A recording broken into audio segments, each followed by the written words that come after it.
This is the Education Committee meeting. It is November 1st. It is already a minute after 6. Are there any announcements or communications? There are none this evening. And I know there are no minutes. We've already dealt with the minutes from previous meetings. So we can move right into our business tonight. We have 3 presentations tonight. So the first one is about the Sandy Run scheduling. I'm not sure who's doing the presentation. Okay, now I know.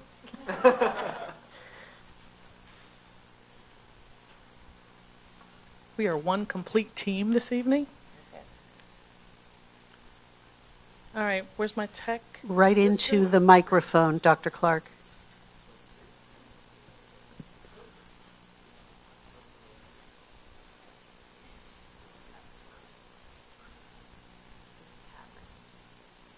Thank you very much.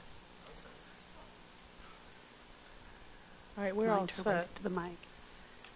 A little bit crooked, but I believe the margin is eligible. Speaking to the mic. I usually don't have a problem with that, but yes. Good evening, everyone. I'm Jill Clark, principal of Sandy Run. I'm proud to be here with my 2 full-time assistant principals. Thank you very much for that. Mr. Pickford, Mr. Albert. Mr. Albert just started, as you know, yesterday in his full-time capacity at Sandy Run. Already there's a difference, and so I thank you for that. I thank you for that support. All right, am I swiping to the right? There we are. We have been meeting for some time, and we will show you the timeline at which we have assembled 22 members, cross-section of the community. Of the 22 members, we have 1 board member, the esteemed Mr. Sirota, 1 counselor, 7 Sandy Run teachers, 8 administrators, and 5 parents who comprise the Sandy Run Scheduling Committee. We meet monthly, and you'll see the different things that we have accomplished at each of our monthly meetings and the weeks in between.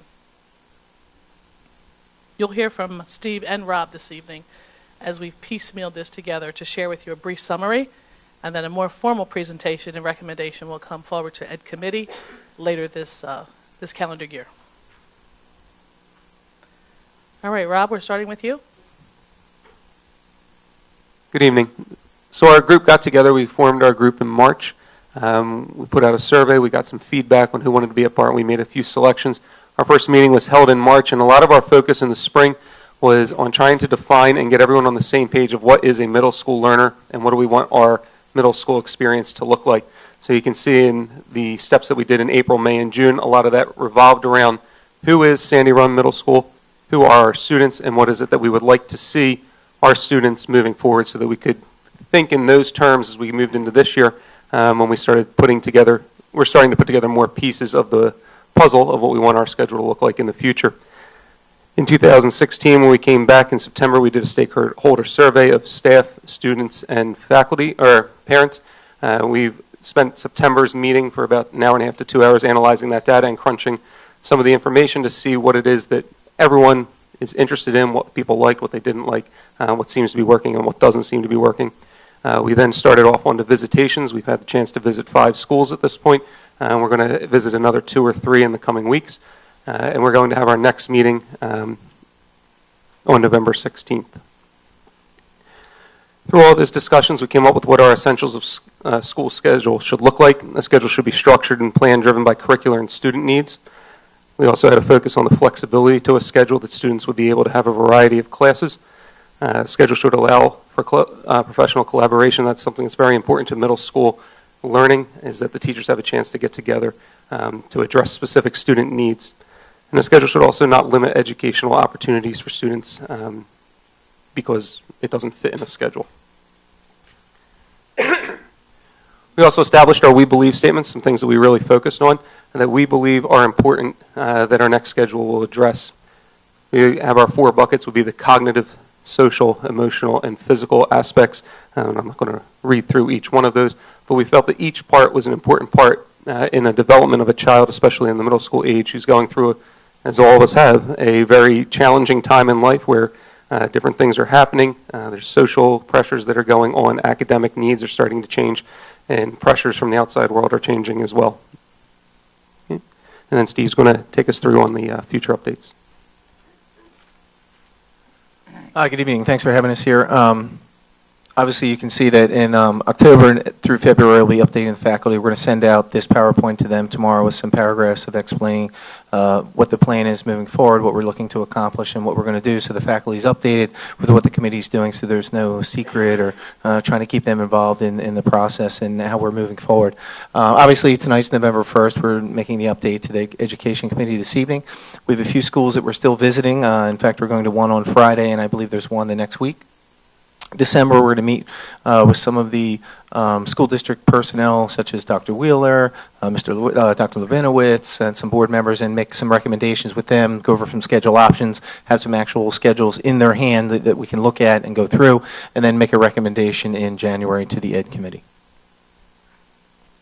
So that's kind of the last slide for the presentation this evening. Any questions? Any comments? Just going back to what you did in the spring when you looked at what are the needs, could you kind of give us a summary or a couple bullets of what you think the issues that need to be solved are? Do you mean specific to Sandy Run or needs for in general of middle school students? Sandy Run. So one of the needs that we're looking at, that we're addressing, is that came out of it was the length of our periods that we offer at the middle school is something that we're examining. Currently, we have 7 46-minute periods that we run, so that's one thing that we're looking at. The other component that we really wanted to look at is trying to be able to address students and support students that are struggling in class with some flexibility there to maybe have like reading support and math support and be able to extend those learning opportunities for students, while also trying to tap into more student interest at the same time to address a little bit more of a social component, perhaps. And if I could add, a number of the schools that we visited, one of the key things that we notice is that there's a class size which allows the students as well to work with the teachers that are there to fully implement not only the program that's in front of them, the curriculum, but it allows the students to feel comfortable and they have a chance to voice their opinions and to ask relevant questions and spend time that's on their, spend time researching, which is why we have the one-on-one initiative so that students can really go deep into their learning. And we don't want teachers to feel as though they have to rush and just cover the breadth of the curriculum, but actually go deep in their learning. So a number of exemplars, and we'll be happy to share that with you when we move forward in December and January. These are our neighbors. Everyone's been very collegial, and we're happy to share, but we hope maybe next year this time or 2 years from now, people are flocking to us, and they see us as an exemplar. First question is just a question of clarification. This would be a proposal recommendation for the 2017-18 school year. Is that correct? That is correct. Okay. And the follow-up question is, in regards to the bell schedule, is that with the design in mind of the current kind of structure and building that you guys have, and if there were to be building changes, would there be a kind of a dream bell schedule that would not be contingent upon, let's say, building limitations? Absolutely. It's all about what's most effective for student engagement. A lot of classes, like we have the longest school day, and correct me, gentlemen, if I'm wrong, we have the longest school day of the schools that we visited, but we have the most number of periods. So we've got our 7-hour day diced into 8 periods, and there are different permutations of that in other schools around the county. So we're looking to find out how we can best engage students and maximize their learning opportunities. I think Mrs. Morrison would like to add something. I would say that this committee, which has done some pretty deep dives into middle school needs, will be a great way to think about the future and what our educational needs might be for the Sandy Run community. I'll just add in response to that. The question about how the schedule ties into facilities was a topic of our last meeting last week, I think it was. Yes. Last Thursday. And with the awareness that we'll do something with facilities at the middle school sometime soon, we are definitely keeping that in mind, looking for places where the current facility drives aspects of the scheduling decisions that we might be able to remedy through a facilities project. Sorry, Mr. Kim, I did not answer your question. Thank you, Mr. Sirota.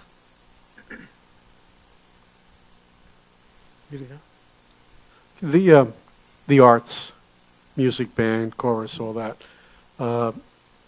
Where do you think that's going? Because right now, with the advisory period, by the time they take out their saxophone and wet their reed and get the instrument out, they have maybe minimal amount of time to practice. So what other models are there?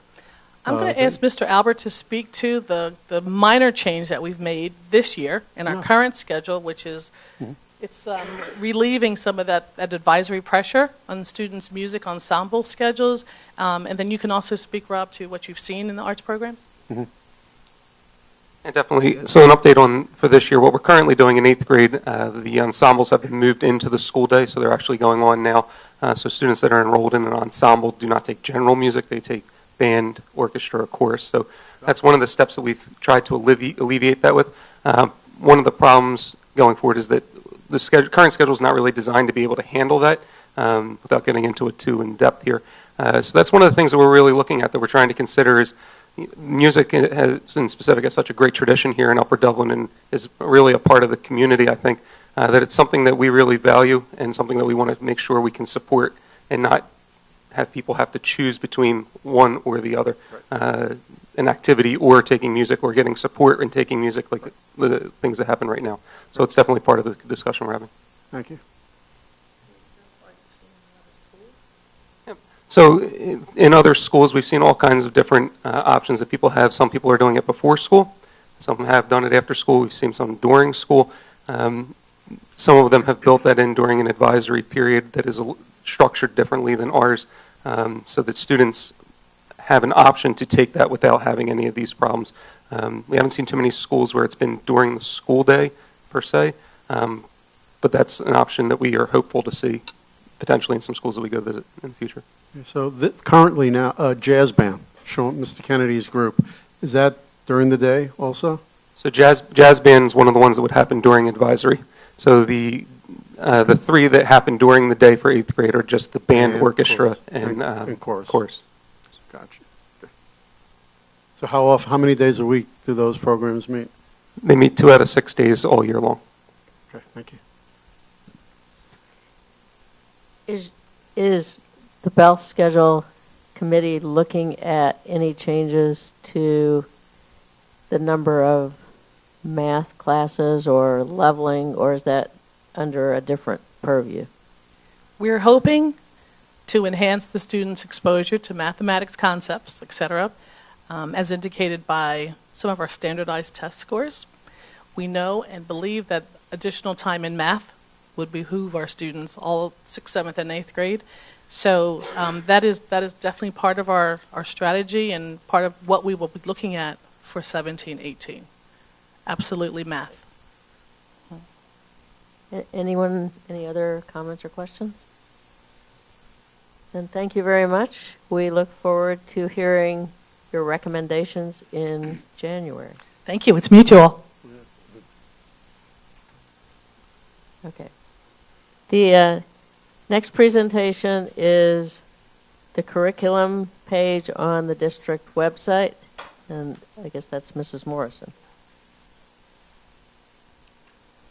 So I wanted to give a brief update about some information that is now current on our website, and I'd like to begin by thanking Dr. Wheeler and the board for all of the support to make the information that's available now happen. So we've been working hard over the last 3 years, as all of you know, to make sure that we adhere to the PA core standards and beyond. And we wanted to be able to share with our community exactly what is happening in each of our courses. So I'll just do a quick drive-by, and I would encourage, I know it's a little bit hard to see that up on the screen, but I would encourage the board just to follow along, that if you click on the School District of Upper Dublin website on your Chromebooks, and then head to the administration page under Curriculum and Instruction. And thank you, Mr. V, for your help, as always. We have, and then specifically go to what is called Curriculum Overview, which sits below the Curriculum and Instruction on the left-hand side on the tab. you can take a look, and I think I'll start with science as an example. If you scroll down and click on science, that is now a drop down. There's a brief overview, and each of the pages are identical in structure. There's a brief overview of our philosophy around science at each level, and that includes information about the planetarium and Robbins Park. And then you can see at each grade level, there is a topical description of the units that are taught, and that extends all the way through the 12th grade. One of our goals in the curriculum department is to be backward designed by 2018. The backward design work is not 100% complete. In many areas, however, we are completing 11th and 12th grade courses, and that's indicated on the sheets. If you scroll down further in science, you'll also see the planetarium work that happens. If you go to every other page, you'll see a very similar chart.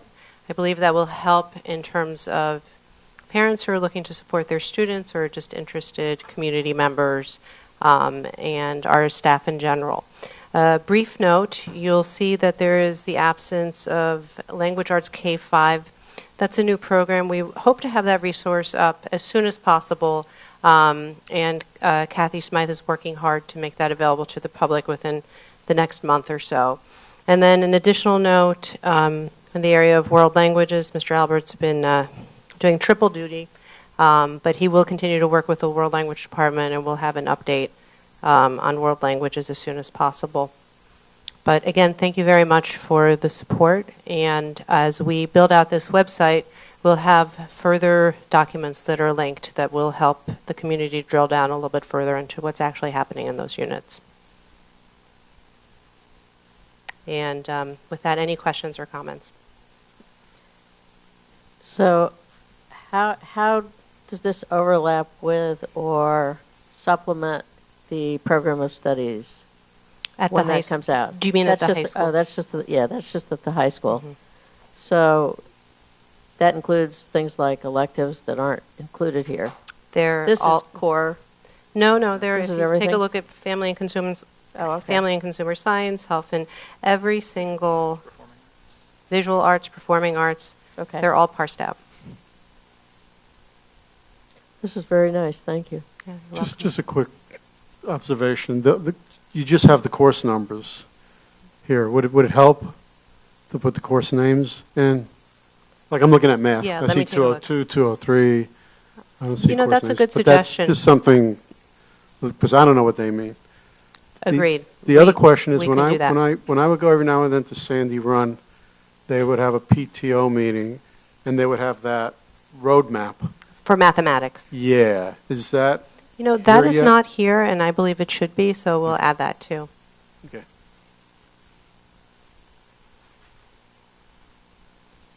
Thank you. Oh, did you have another question, Dr. Ludwig? No, I'm just going to ask if anyone else did, but Oh. I think that's it. Thank you. Okay, moving right along, our third presentation is the PAYS report.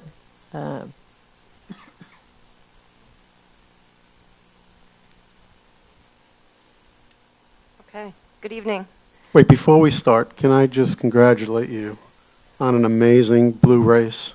Oh, thank you. For those who did not attend, Thank you. it was unbelievable. It was an incredible cause, and all the work and bringing so many different aspects, so many different parts of the community together for that one afternoon was hats off. Congratulations and thank you.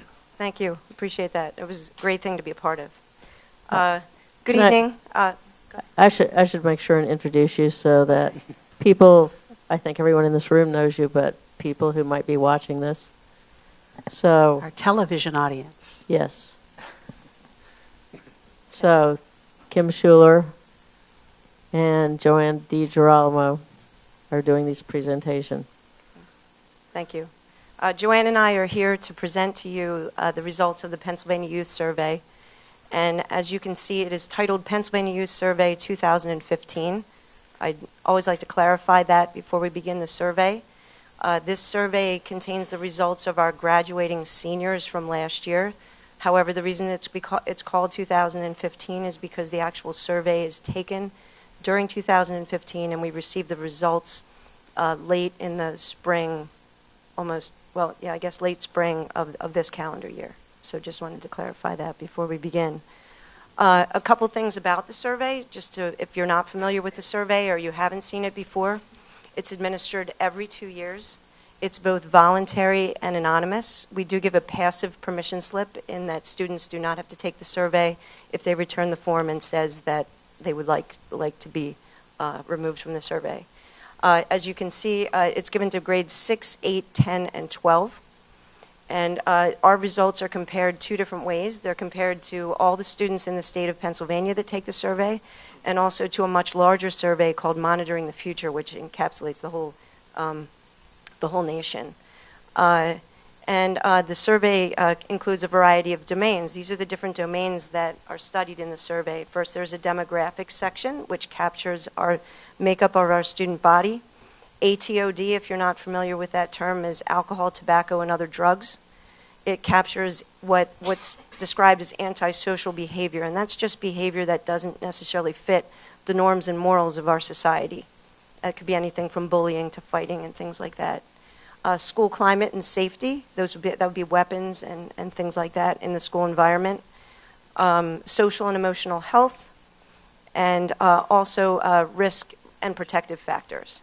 Risk and protective factors are one of the things that we're going to look at first, and I'd like to explain this a little bit further. There are specific categories that are listed in the risk and protective factors. The first thing that we're looking right here is at school district risk factors. Risk factors around a school district encapsulate everything going on in the school as well as in the family and in the community. The reason that these are listed here are because these come up as highest, they create more risk for our students. So when we look at the first one, parental attitudes favorable towards antisocial behavior, what that means is there were specific questions on the test or the survey that said things like, how wrong would your parents feel it would be for you to drink alcohol or engage in this type of behavior? So that's where these are some of the study questions, and that's how they come to these responses. So you can see that these are our risk factors. These are the things that in our district put our students at a higher risk of participating in risky behavior.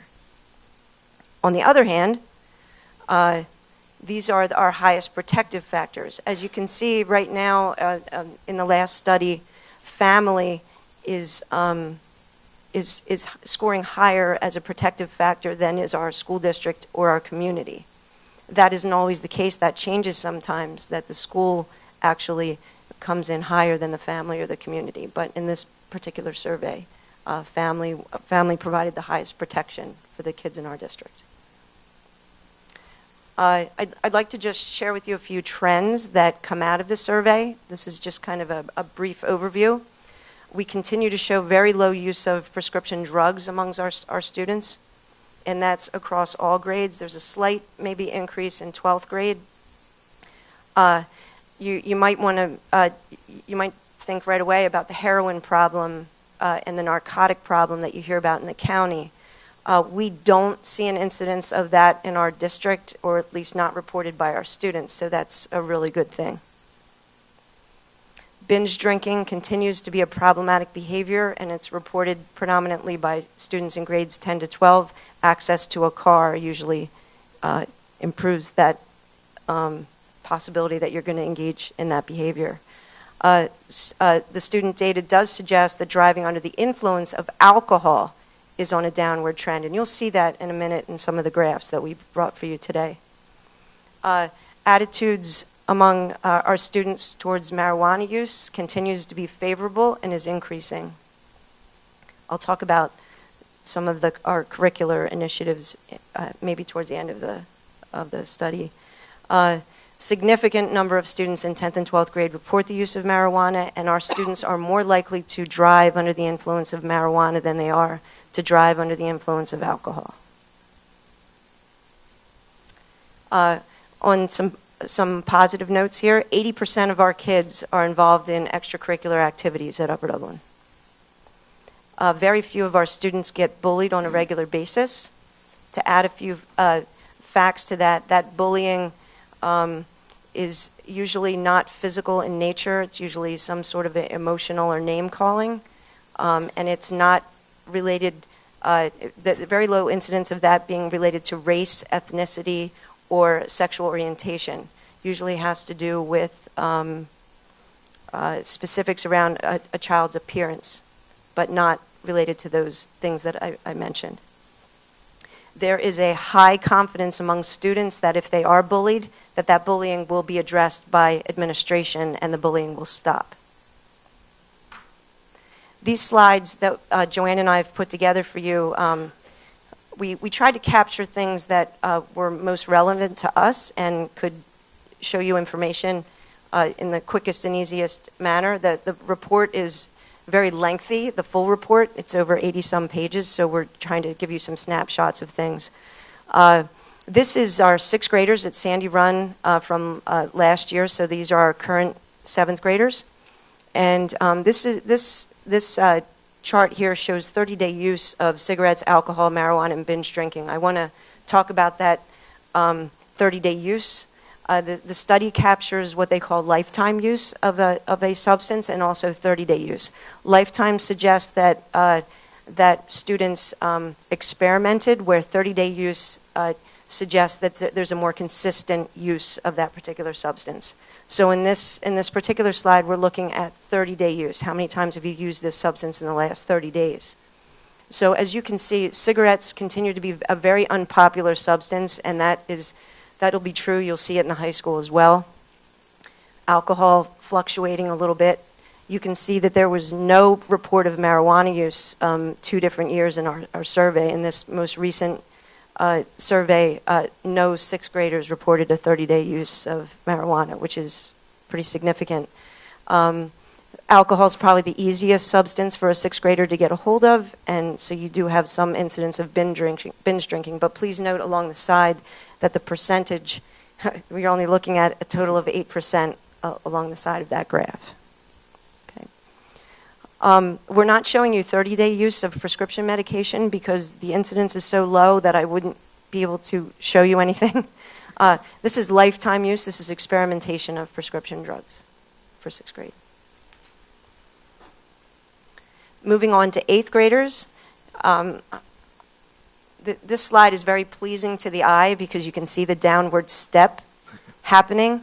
I should mention, and I should have mentioned this before, this is apples to oranges. When you're looking at 2009, 11, 13, and 15, these are different kids, okay, but always 8th graders. There is a slide at the end that you'll see a progression of students moving through, but that's related to a different topic. This is lifetime medication, prescription medication for 8th grade. If we looked at 30-day use, that 3%, that's kind of where they're topping out there with narcotics, that would be 1% if it was 30-day use, 1 to 1.5%. Moving on to 10th graders for 30-day use. As you can see, some very consistent results there over the past few years with the Pennsylvania Youth Survey.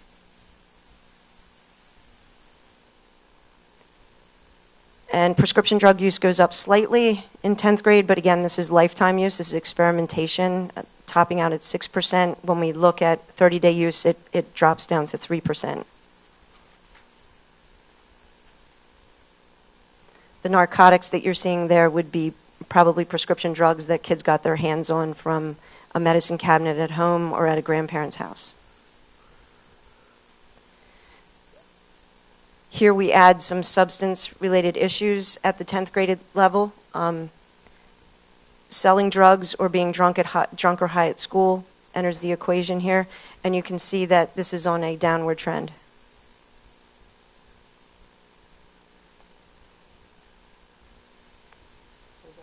Oh, I'm sorry. Sold drugs could be anywhere, I think. Okay. Thank you.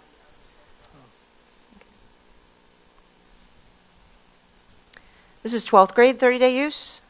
Again, you see very consistent behavior over time since 2009.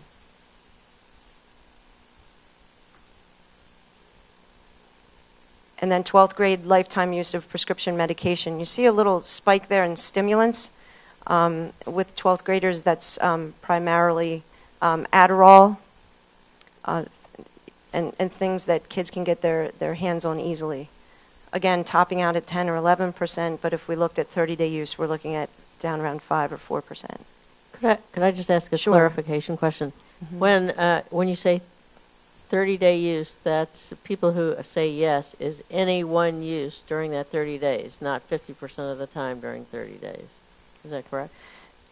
It will ask specific number of times in the last 30 days. So traditionally, the incidence is much higher. Do you have a sample question of a 30-day use?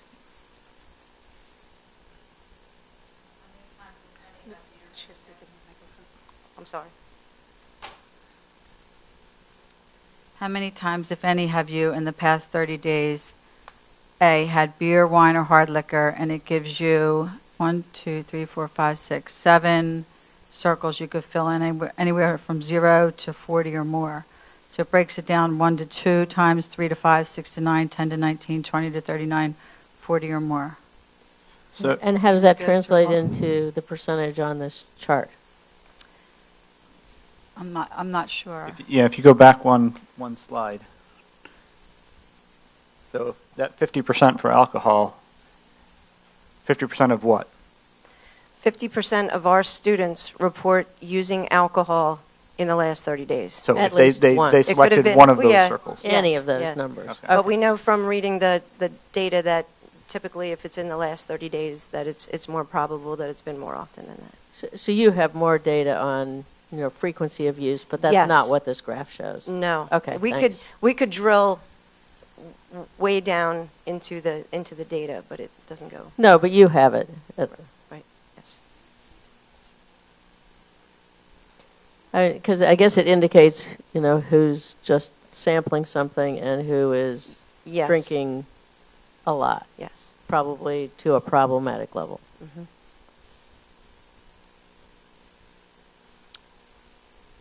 Additional substance-related issues, we add the DUI. This is not an arrest for DUI. This is driving under the influence of alcohol, admittedly, and driving under the influence of marijuana to the 12th grade slide. We didn't add it to the 10th grade slide because most of our 10th graders did not have a license when they took this survey. Some, just a handful did, so the data would be skewed. But that's a peek at our seniors as far as their substance use related issues. I hope that's only 15% of people who have ever done that, as opposed to people who do it 15% of the time. It is 15% that report that they have driven under the influence of alcohol or marijuana.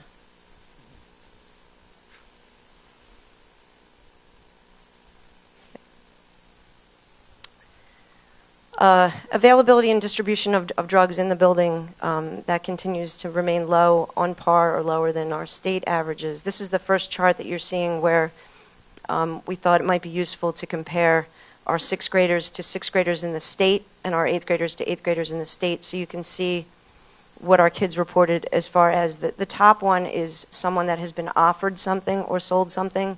The second there is that they've sold it themselves in the building. And the third is that they are admitting to being drunk or high at school. So you can see that's the data for 6th and 8th grade.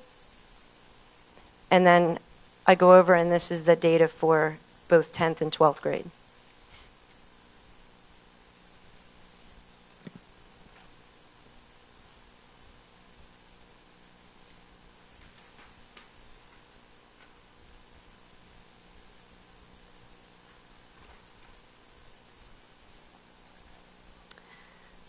We do see, based on the questions that are asked in the survey, an increase in reported symptoms of depression as students move from middle school to high school age. These are some questions that are asked of students. whether or not they feel depressed or sad most days, that they feel that life is not worth it, that they're not good at anything at all, and that they think that they're a failure. And you can see that this is actually the progression. So these are the same students moving through on this particular chart. So this takes us through from 2009 to graduation in 2016. What's happening with students as far as how they're reporting those kind of things.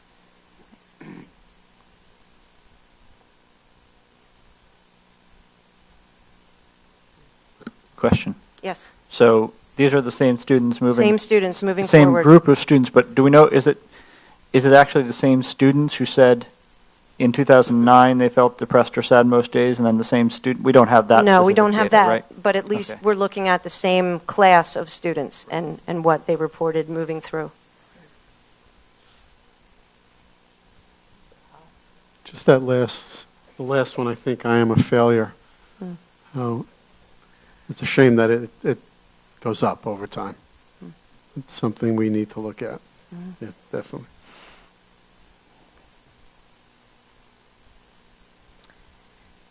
Here's a look.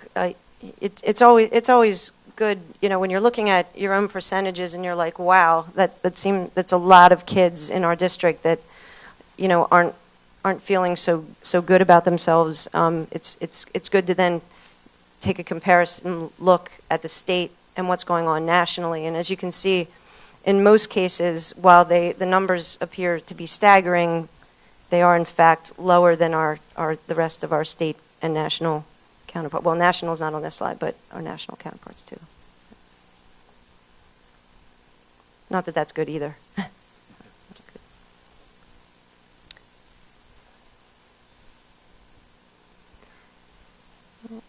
And this is 6th and 8th, and then I'm moving to 10th and 12th here for the percentage of youth reporting symptoms of depression.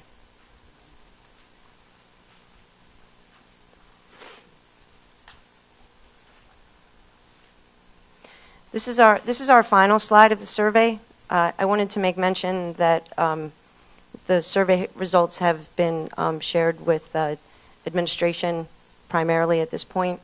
What we primarily use the survey results for are to make curricular decisions. For example, there were a few years back where certain drugs were creeping into our high school, one being ecstasy and some other prescription medications. So we made changes to the drug and alcohol curriculum to address those needs. Alcohol and marijuana take up almost our entire drug and alcohol unit here at the high school. We're fighting a difficult battle with marijuana because the message that is being sent nationally, and every time the kids turn on the television, that marijuana is not harmful and that it should be legalized. So therefore, I'm fighting a battle in the classroom where kids think that they're using a substance that isn't harmful, and we're sitting on a SAP team that shows us almost on a weekly basis that if we have a student that's using marijuana regularly, we have a student with failing grades. So we are plugging away at this problem.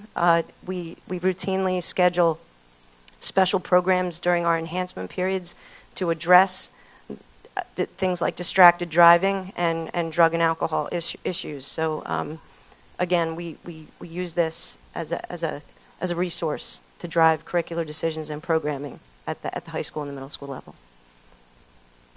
Are there any questions? Where else are these results shared? Are they shared like with the entire staff in some? They in some can way? be. We haven't had an opportunity yet this school year, but we certainly can work them in. Dr. Clark is usually willing to put us in there, and Mr. Schultz as well. We'll get them in there. Mr. Sirota, I'd also like to let you know that it's also on the high school website. It's on the home page. So the full 112-page report is there. And what's nice about that report is it does show the comparative to the state average in all of these areas. Thanks. So after looking at the results this year, are there any particular problem areas that you feel like we need to address more than we have in the past, or is it more of the same and some of the issues are just have been there for a while and we have to always address them? I mean, as you can see, like a lot of our problems are consistent. It is alcohol and marijuana. It will continue to be. There was some it's not in the report today, but there's some experimentation a lot with vaping, which is the cigarettes that the kids are using, and it's supposed to be a safer alternative to cigarettes, but you read different articles and what kids are inhaling could be harmful. So we might add a little bit of that to the curriculum at the middle school, but it seems to be a phase that's not catching on to the gravity of which is not that great. So we might address that, but they're kind of the same problems. We didn't come across anything new or unusual. Okay. Any other Just in the gestalt of things, how do you know what they're telling you is reality to them? Like, are they doing it online? Is it a paper survey? Is it online? We haven't switched to an online format for this. This is a paper survey. It does have some built-in reliability features. They ask kids about drugs that don't exist. Okay. They create names of drugs that are false, and so they throw out surveys that are, kids are trying to, exaggerate. What I thought was a little strange was the drug availability, purchase, distribution, use at school in the last 12 months, and we see small amount in the 6th grade, but zero in 8th grade. Mm-hmm. So I was just wondering if maybe when they got to be 8th graders, maybe they weren't being as honest. It's also a different set of kids. It's definitely a different set of kids. Yeah, we've seen some large fluctuations that go specifically with a certain class. But it was that one slide I thought was a positive slide in the sense that zero in 8th grade. Mm-hmm. It's, Any other questions? Okay. I'd like to turn this over to Joanne. She has a presentation, too, about drugs and alcohol counseling at the high school. Hi. I was asked to give a synopsis of the drug and alcohol program for students who violated the drug and alcohol policy in the district. As a behavioral health counselor at the high school, mental health and drug and alcohol counseling fall under my domain. So if a student violates the drug and alcohol policy and they are suspended for 10 days, during the suspension time, I may be asked to contact the parents to give them resources for an evaluation, a drug and alcohol evaluation for the student. Maybe walk them through the process so it's a little less intimidating. And also, during their suspension, we will refer them to the Student Assistance Program team, and we will send out for teacher feedback, nurse, administration, guidance counselor, data feedback on the student. So that after the 10-day suspension, at that transition meeting, I will be part of that, and we will go over the results of the SAP data with the parents. We will discuss the evaluation from the Drug and Alcohol Evaluation Center where they went. We will discuss that they will be meeting with me for 6 sessions weekly, as much as their schedule allows for.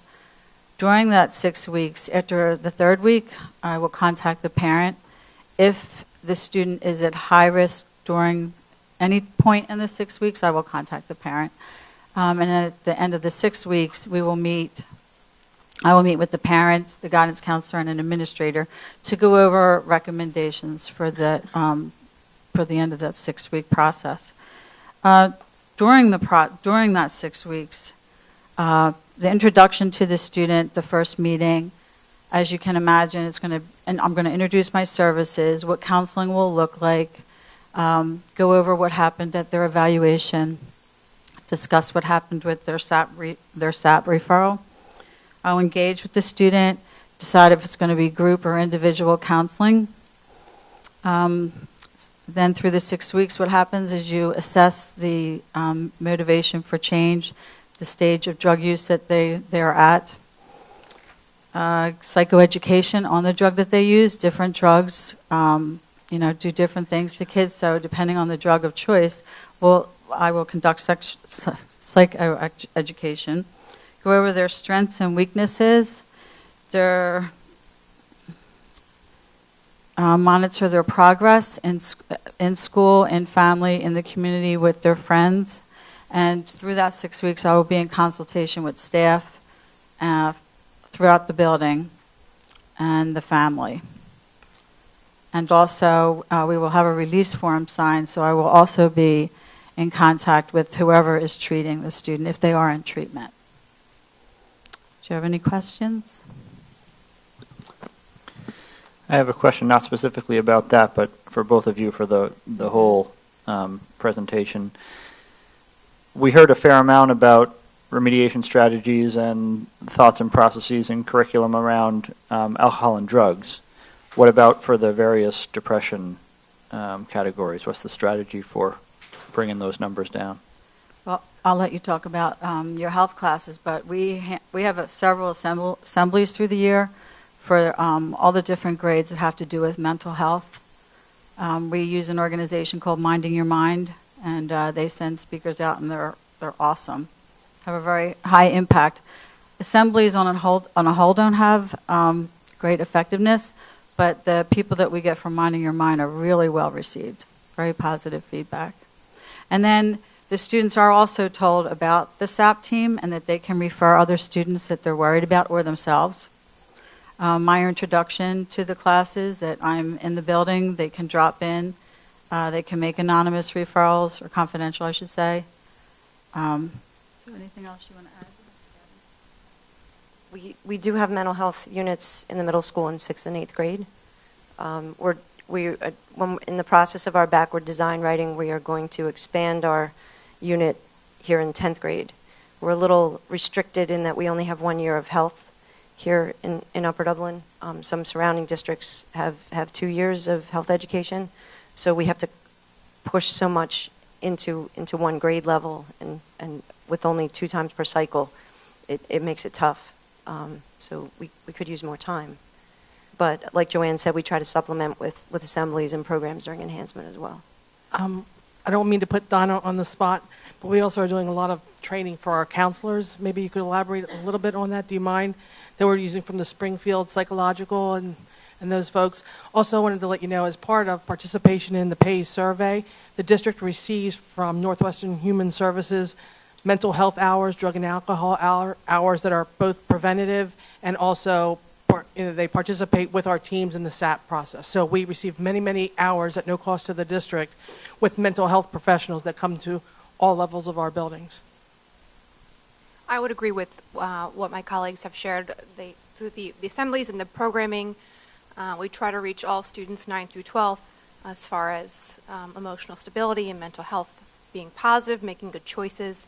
Also with the guidance curriculum that you heard about last year, counselors getting out more into the classroom and being more visible and being more available and aware for students to come in contact. We've really tried to revamp that over the past year. This year, we've had Springfield Psychological out to do trainings with counselors on how to work with students who have anxiety, depression. They gave tips and strategies. It was probably one of the best in-service programs that we've had. They'll be back on the 8th to do another activity with counselors, as well as we're having Jackie O'Malley come out and do mindfulness with counselors. So we've had some great training. We have, I think, some revamped programming and curriculum within from the guidance department, getting into the classrooms, the assemblies, the enhancements, health classes. So we are trying from all angles to tackle this issue. Thank you. Sure. Any other comments or questions on this topic? Thank you all for the presentations and for the work you're doing to help keep our students healthy and safe. So those are the presentations. Dr. Wheeler has a little discussion of elementary schedule. Yes, I wanted to bring the board up to date in the ongoing conversations that we're having. Now that Dr. Miner is with us, she has been meeting quite often with the elementary principals. And as we've been doing the work at the middle school on scheduling, we've also started to take a look at the elementary schedule in total and parsing it out by how much time are we providing for various content areas and how is the system for delivering that. In some of our buildings, we're finding that instructional time is broken up for various reasons. So I'm going to ask Dr. Miner just to bring you up to speed on what we've been talking about and thinking about.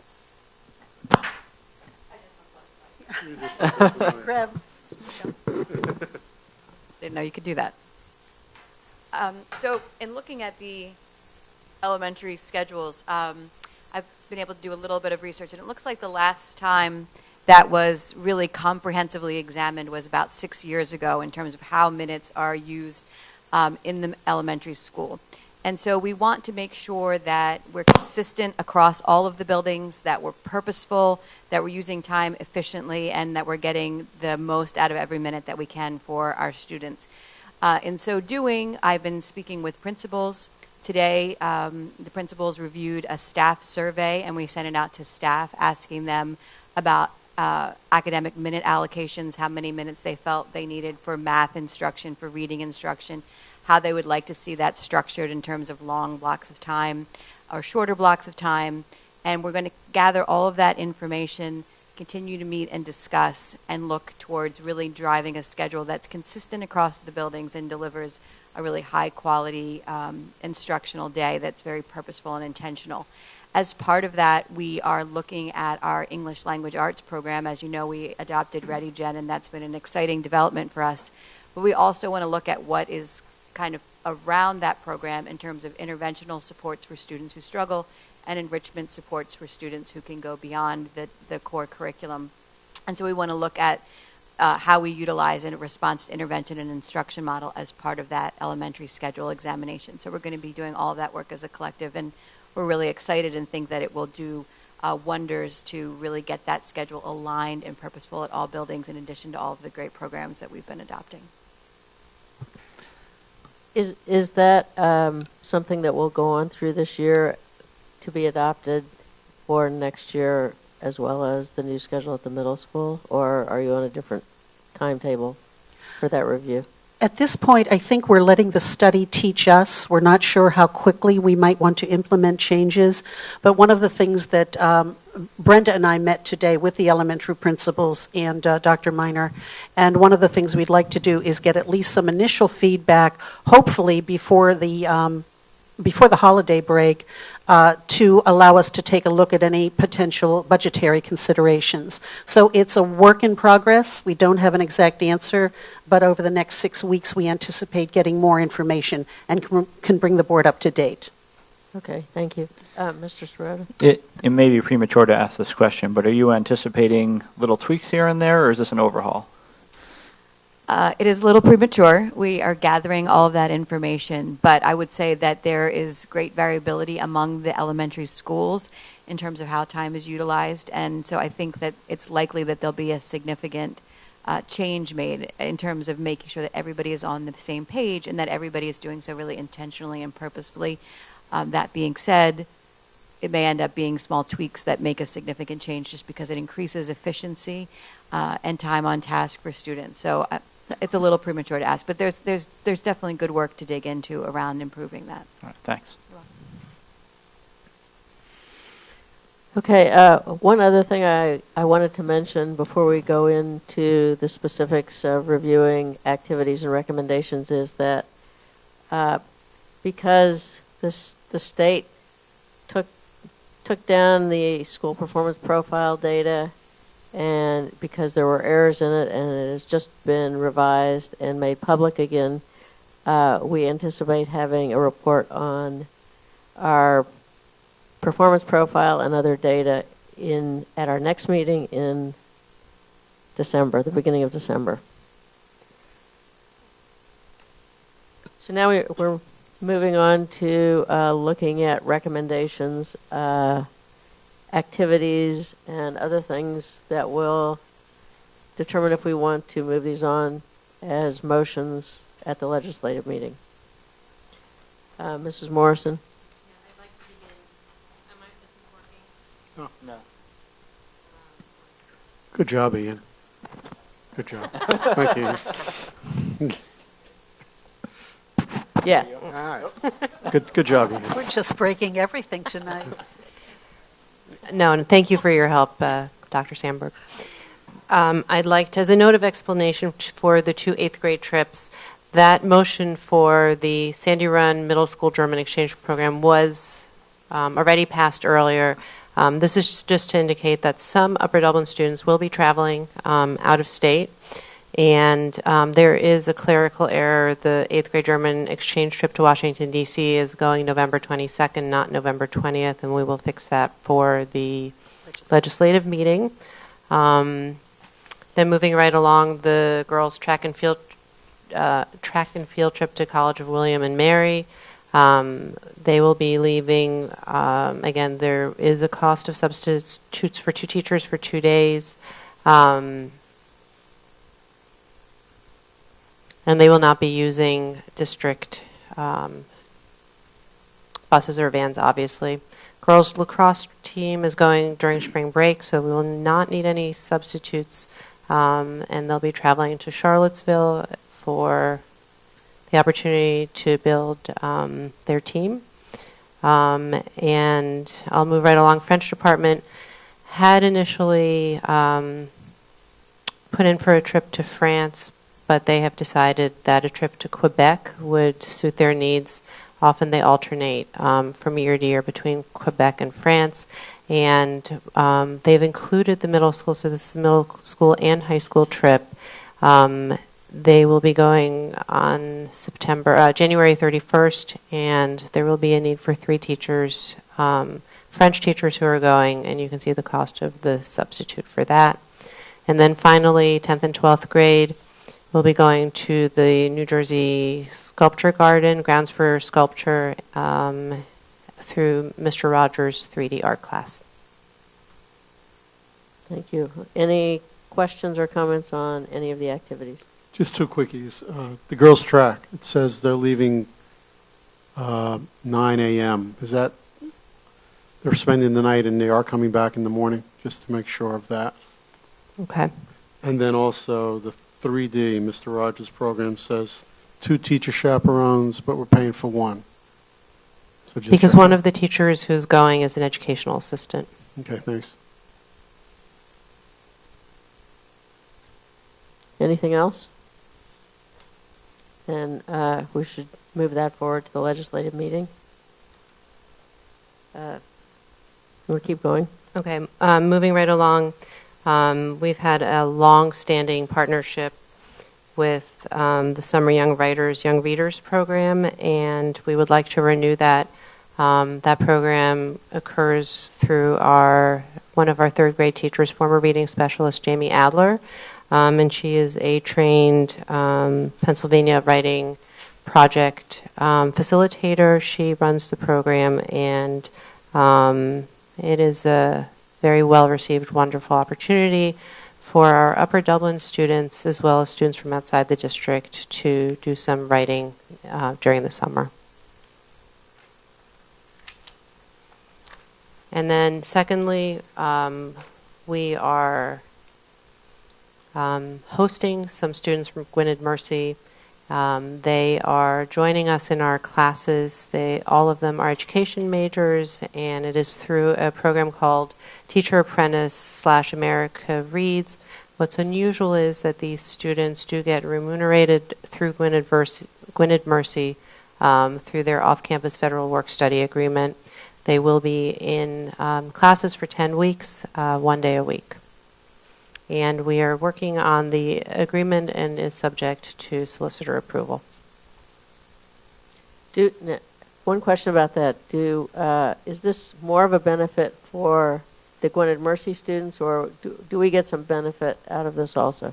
Part of our duty as educators is to help future educators. So all of these students are education majors, and they are doing field work. It's very important for us to continue in that tradition. And obviously those students in the classroom also benefit our students. So I think it's a little bit of both. Okay, thanks. Any other comments or questions on these two items? Then we should move those forward. And Continue. then finally, it's recommended we improve the contract with Solemn Thomas L. He is a keynote speaker that comes to us through Michelle Clegg, who heard his inspirational comments last year and is highly recommending that he speak to our staff. Comments or questions on that? What's that program about?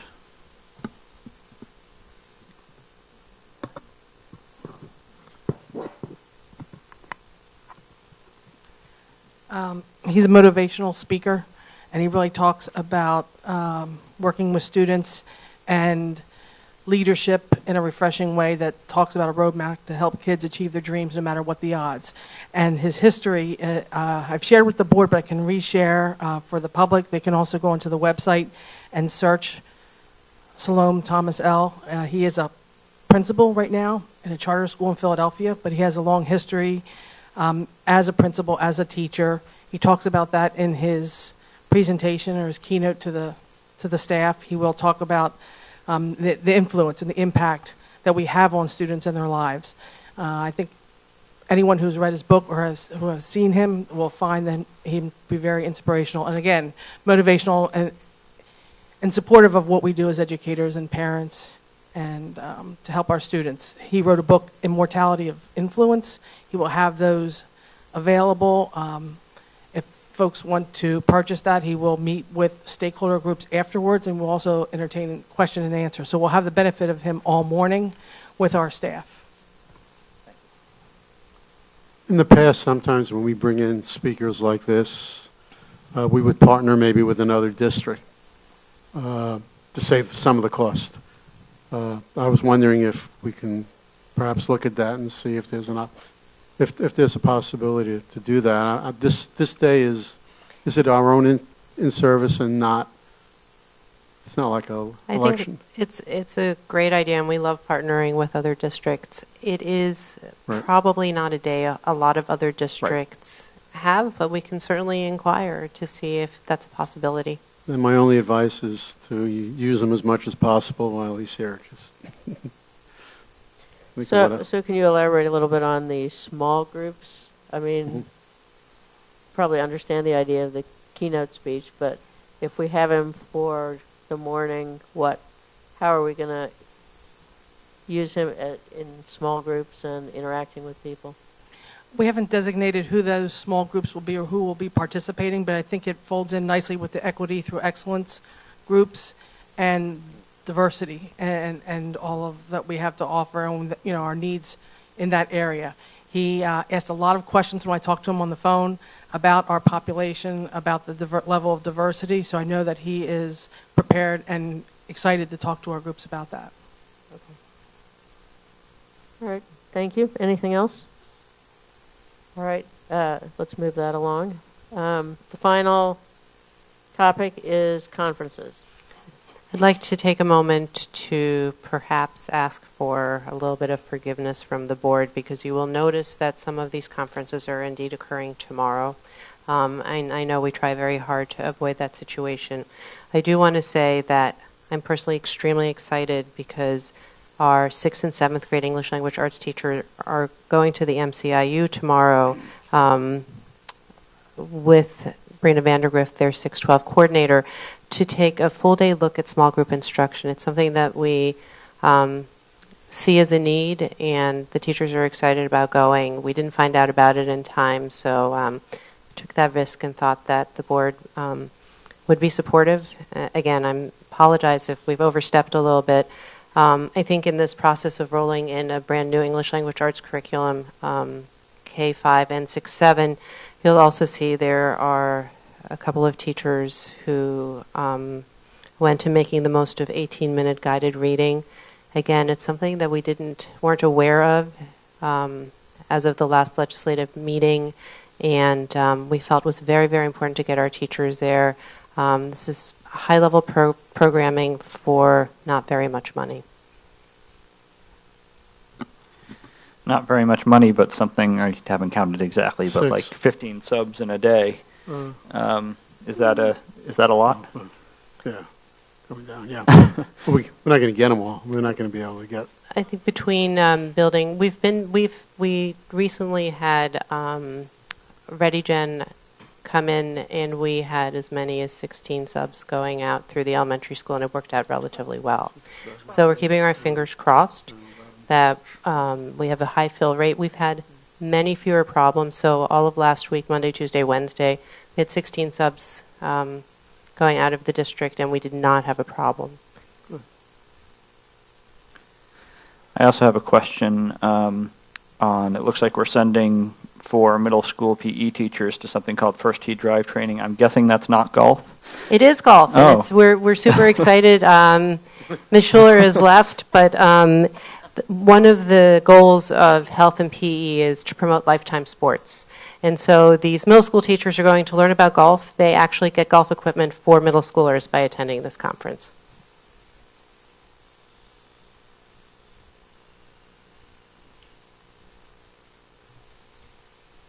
So, Mrs. Clay, could you say a few words about the ADOS training? We're having all of our psychologists trained in the ADOS assessment tool, which is used to identify students with autism. Currently, we didn't. David Glass was our one psychologist who had some background in training. The other psychologist did not. So we have bought all the materials to move forward with ADOS testing, and the $600 represents the starter kit that they have to have in order to participate. Delaware County IU is the one place where they offer this training. It's 2 days in December, so everyone is signed up and prepared to go for that.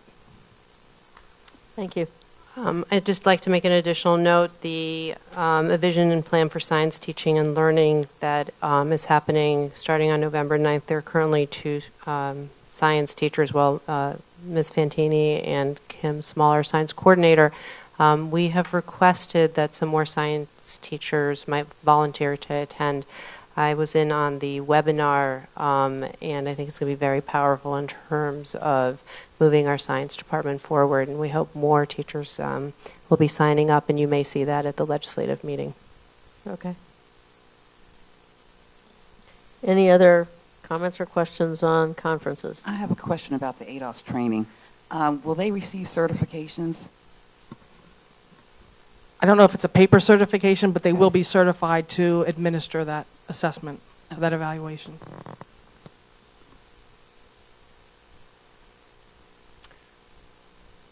If there's nothing else, I think that concludes our main business. This is time for community input, and I do not. Oh, yes, I do. Oh, you're hiding back there.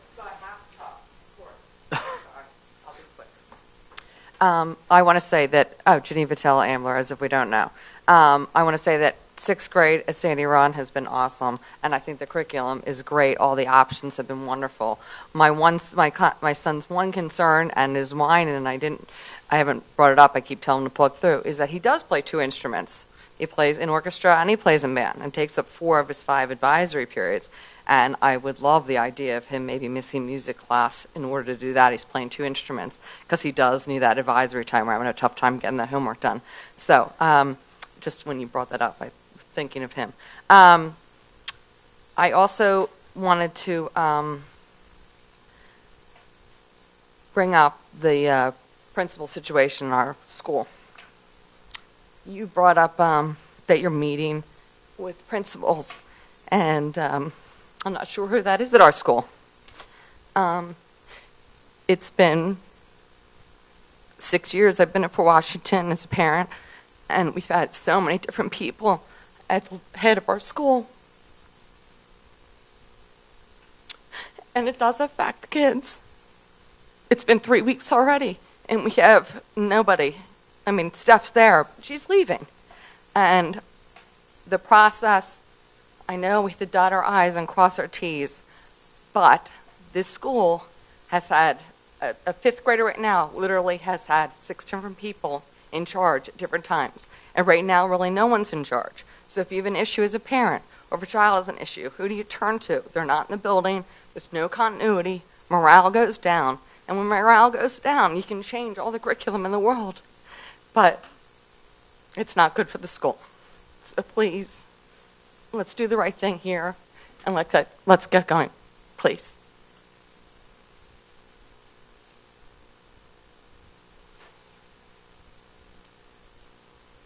Thank you. Dr. Wheeler, do you want to address that, please? Yes, of course, Mrs. Hellquist is there, and until the day that she leaves, she will be the person in charge of the school. Mr. Sigafus and I have been working on identifying a candidate to serve as interim, and that person will be recommended to the board shortly. We are moving forward with the process of hiring a new principal for the building. And am I correct, Mr. Sigafus, the posting closed today? So we are moving forward with the process. It is on schedule, and we will keep the board apprised as we move through that process.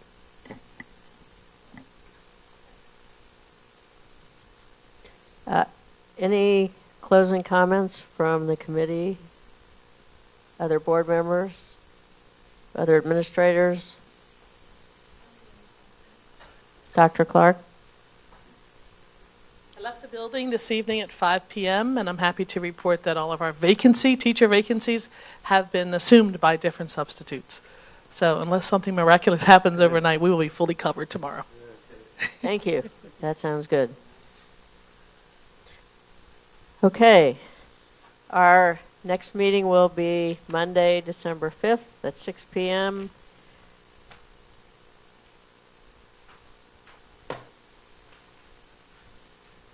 or immediately following the organization meeting. So which one is going to come first? The reorganization meeting? And then immediately following that, Okay. So what's it say in there? so it will be a little bit after 6. It'll be more like 6:15. 6:15, yes. Okay. In this room. And with that, we're adjourned. Thank you.